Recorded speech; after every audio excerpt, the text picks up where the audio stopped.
No vote, no opinion. In the United States, you can pretty much vote for who you want to be president if you are 18 years or older and a US citizen. People don't realize how great this is.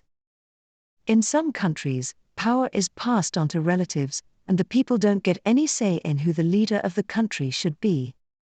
However, a lot of people in the United States, especially young people, do not vote. There are many reasons why people don't vote. Firstly, they don't believe their vote matters. The truth is, everyone's vote matters. Secondly, they don't think that anything will change if they vote. Although it's hard to see big changes right away, the presidential candidate you vote for affects many policies. Thirdly, people are lazy to go out of their house to vote. This is the worst excuse. People need to realize that voting is a privilege. Imagine if we couldn't vote. We would feel out of the loop. We would feel that our opinion doesn't matter. If you don't vote for a candidate, then you have no right to complain about the president who will be elected. Body image problems. It was summertime. Everyone was going to the beach because it was too hot in the city. Ellen and Catherine wanted to go to the beach, but their friend Macy did not want to go to the beach. It wasn't that she didn't like the breeze or the sand. In fact, she loved the beach. She just did not like that she would have to wear a bathing suit. She felt uncomfortable showing a lot of skin, because she was a little bit overweight. Ellen and Catherine reassured her that she looked fine. "Why don't you just wear a one-piece swimsuit?" Ellen said. "Because it still sticks to my skin and makes my tummy bulge," Macy said. Ellen and Catherine felt bad that Macy felt insecure about her body. They told Macy that a lot of people at the beach were not in the best shape, and nobody would even pay attention to her. Ellen and Catherine made a list of fun things to do at the beach and gave it to Macy to try to convince her to go. "You don't even have to wear a bathing suit if you don't want to. You can just walk around the beach," Catherine said. Macy decided that her friends were right, and drove herself and her friends to the beach. Celebrity idol. Elliot was a huge fan of the Cooker. The Cooker was a rapper who was known for his deep voice and super fast rapping. The Cooker's real name was Theodore Cook. Elliot had tickets to his sold-out concert in San Francisco. It was the first time he would see him in person. He also had backstage tickets so he could talk to him. Elliot drove to San Francisco with some friends to see the Cooker. They had pretty good seats. They could see his sweat. The Cooker was great live. His voice sounded the same as it did on the radio. Some singers can't sing live. The Cooker wasn't one of them. Elliot waved his hands up in the air. He closed his eyes and listened to the music. After the concert, Elliot and his friends went backstage.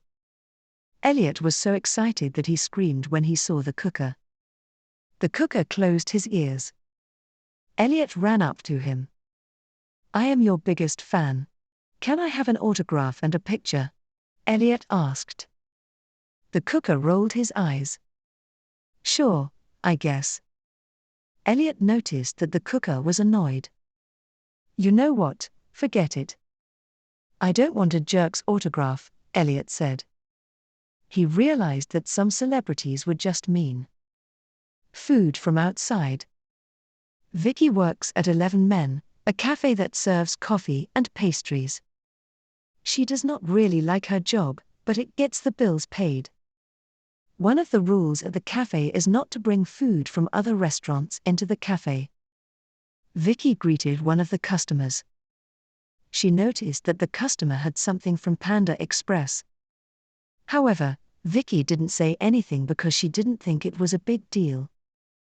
Vicky's boss, Angelica, called her over. "Vicky, you need to tell her about our rule about food from other places," she said. Vicky nodded and went over to the customer. "Hi, I'm sorry, but you cannot have food from other restaurants here," Vicky said. But it's not like I'm not ordering from you guys. I just want something to drink with my meal, the customer said. You can come in after you finish your food. I'm sorry, I don't make the rules, Vicky said. The customer was furious. He got up and knocked the table and chairs down. This is a terrible cafe, he said. All the other customers and employees stared at him. The angry customer left and wrote an angry review on the cafe. The owners of 11 Men decided to change the rule so that people could bring in food from other places if they still buy something from them. A scary story for the night. Steve was a counselor at Camp Lafton.